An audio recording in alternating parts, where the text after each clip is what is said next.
Hey, Mike Sorens, the political otter, coming to you from the Yorkville neighborhood of Toronto.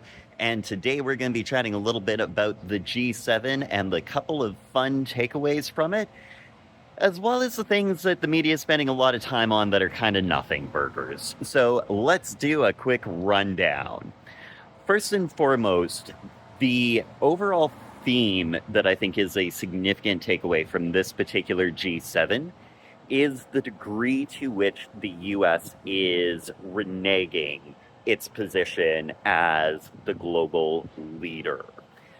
There is no doubt that globalization and the way in which the economies of the world, and especially the developed world, have been integrated together over the course of the past 80 years is changing. The U.S. and Donald Trump has made it very, very clear by leaving early and ensuring that that means there is no way in which the leaders of the seven countries can actually write the type of consensus letter that they do at the end of these conferences, that the U.S. is in it for the U.S. only, in the vision that Donald Trump has of what that is.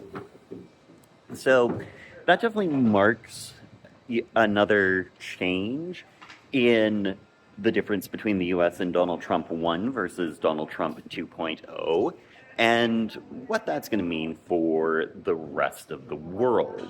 We just have to ensure that we're going forward acting like countries have always acted, as opposed to the anomaly of cooperation since World War II. That is clear. Aside from that, almost everything else is kind of a nothing burger. The only other big exception is going to be the agreement to continue to support and fund the war in Ukraine. No matter where you stand on this and what you think about this, very, very clear among all of the leaders who are not the US in the G7 that they support Ukraine, that they believe that it is imperative to European security that Russia is stopped here and can go no further. So that stronger commitment is the other big takeaway. Now, it's not going to have a massive impact right now, although Carney has certainly committed a pretty substantial financial commitment from Canada for the war in Ukraine. Where this is going to have a bigger impact is a couple weeks from now when we have the next NATO meeting.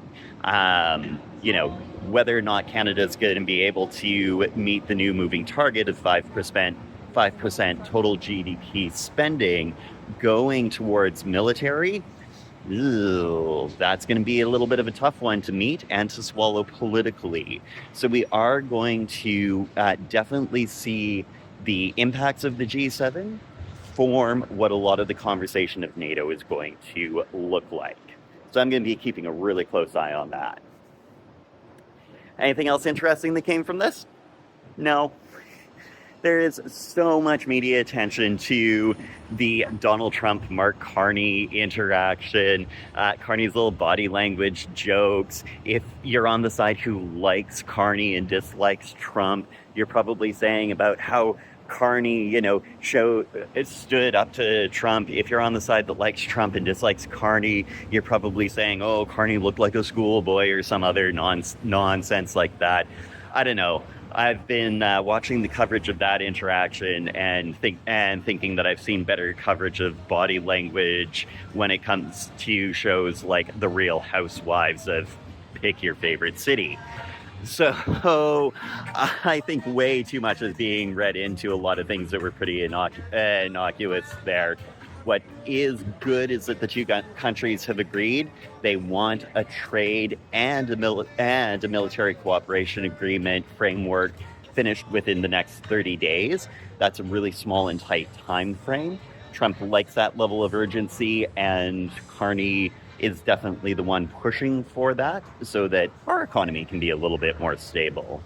But really, all of the body language stuff that I've seen over 200 videos on in the last 24 hours, It's such a nothing burger. Let's stop the gossip. Let's talk about what really happened.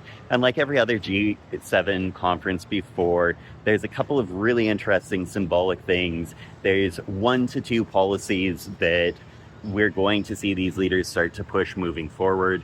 But it's the G7. I didn't expect much else in what happened.